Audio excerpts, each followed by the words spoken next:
Lalu kita berpikir begini, oh dia tokoh besar, nggak mungkin kehasut. Kata siapa? Tokoh apapun bisa kena hasut.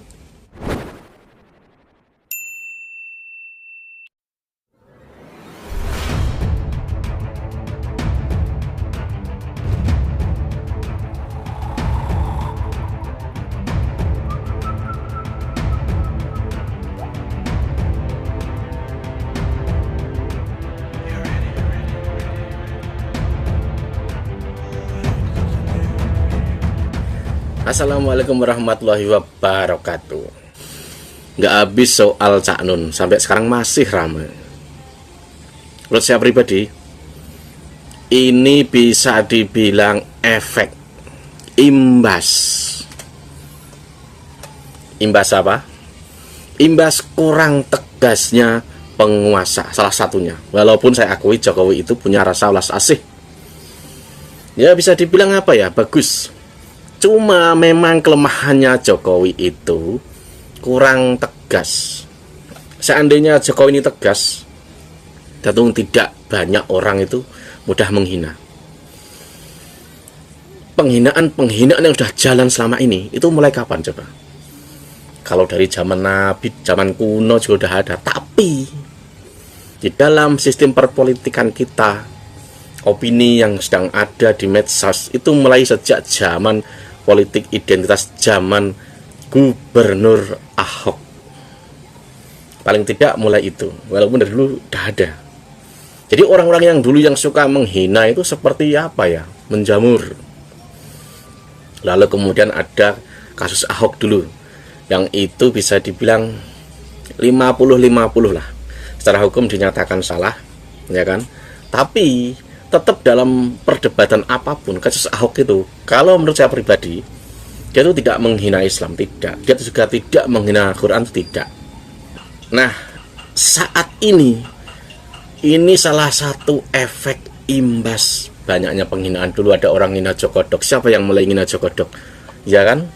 Lalu pengikutnya bilang, oh kalau Jokodok berarti pengikutnya Jokodok itu cebong. Lalu dibalas kadrun, kan begitu. Coba Anda teliti deh, siapa biangnya ini yang membuat kata-kata seperti itu.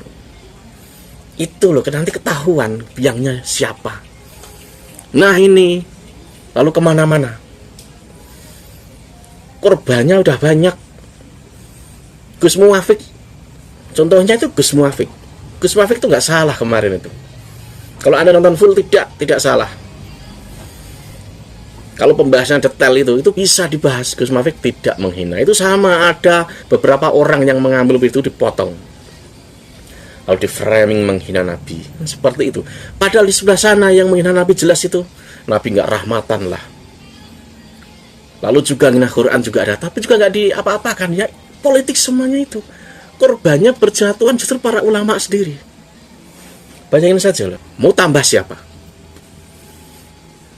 Mau ulama siapa lagi? Lalu terakhir nih Cak Nun. Kalau Cak Nun ini nggak ada hubungannya dengan agama, nggak ada. Tapi secara personal ditonton orang banyak. Ya mungkin karena penguasa kita ini membiarkan, makanya jadi ugal-ugalan.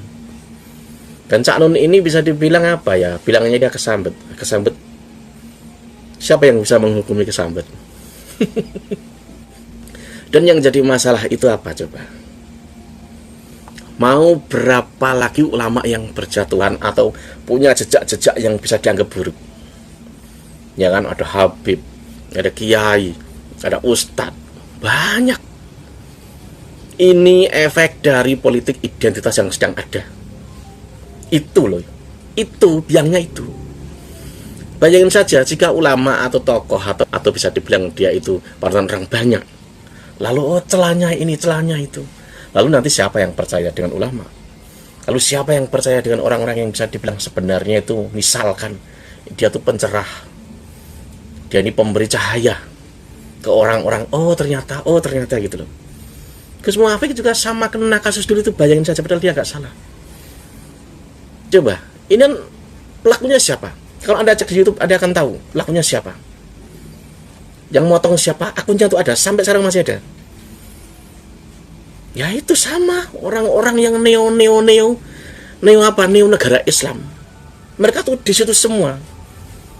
Lalu juga kasus-kasus yang lain. Nah, kalau Cak Nun ini konteksnya agak beda.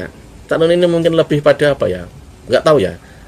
Lalu kita berpikir begini, oh dia tokoh besar, nggak mungkin kehasut. Kata siapa? Tokoh apapun bisa kena hasut. Tokoh apapun bisa kena input yang nggak benar, itu bisa. Tergantung siapa yang diajak bicara. Kalau dari suara-suara yang saya dengar, Cak Nun ini bisa dibilang apa ya? Banyak jadi tempat curhat tokoh-tokoh tertentu. Itu ada. Itu loh, kadang-kadang hal begitu itu bisa lalu berkesimpulan A, kesimpulan B, seperti itu bisa. Tapi kalau dia bilangnya kesabet apa, orang nggak ada yang tahu kesabet apa jenisnya. Kata siapa? Nggak bisa. Bisa, kemungkinan bisa.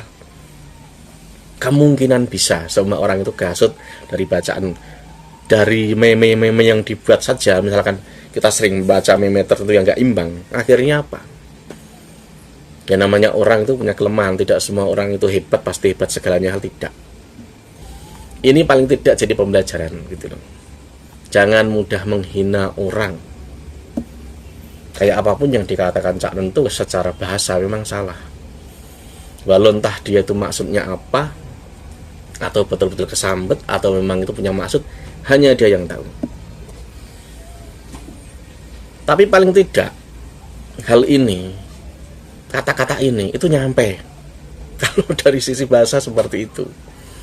Tapi yang aneh mana coba? Siapa yang membela Cak Nun? Siapa? Politik yang dia belain makmum yang suka demo itu belain dia? Tidak kan? Selama ini Cak Nun kan seperti orang NU. Iya kan? Sama dengan kita kan. Paling-palingnya lewat WA, lewat gitu. Justru itu yang bahaya, lewat WA. Apalagi masuk grup, itu bahaya. Tidak ada yang jamin orang cerdas, orang hebat, orang yang bagus lah dalam retorika, dalam pemikirannya, lalu dia pasti lurus-lurus saja. Enggak, bisa saja misalkan kehasut. Ya seperti itulah banyak jenisnya. Bayangin saja ada orang pakai serban, ya kan, lalu hina orang A, B, C, D. Kalau di Arab Saudi itu serban barang umum. Tapi di sini kan kalau orang pakai serban pasti dikira ulama. Tapi dia menghina dengan ayat-ayat, akhirnya kasus cabul. Bayangin saja. 4 orang yang kena propaganda politik identitas dia. Pakai ayat-ayat, bayangin saja. Itu satu hal yang bagi orang misalkan dia masih terlalu awam, akan percaya karena diselipi ayat. Ayatnya betul, niatnya orangnya salah. Yang banyak tuh seperti itu. Gus Dur pernah berkata gitu loh, medsos itu musuh, tapi harus ditaklukkan. Makanya NU ini harus masuk ke dalam dunia internet, banyak harusnya, sangat banyak harusnya. Karena apa? Bahayanya apa? Difitnahnya. Oke, sampai sini celotehan malam ini. Mas, celotehan apa ini? Oke, sampai sini, wassalam.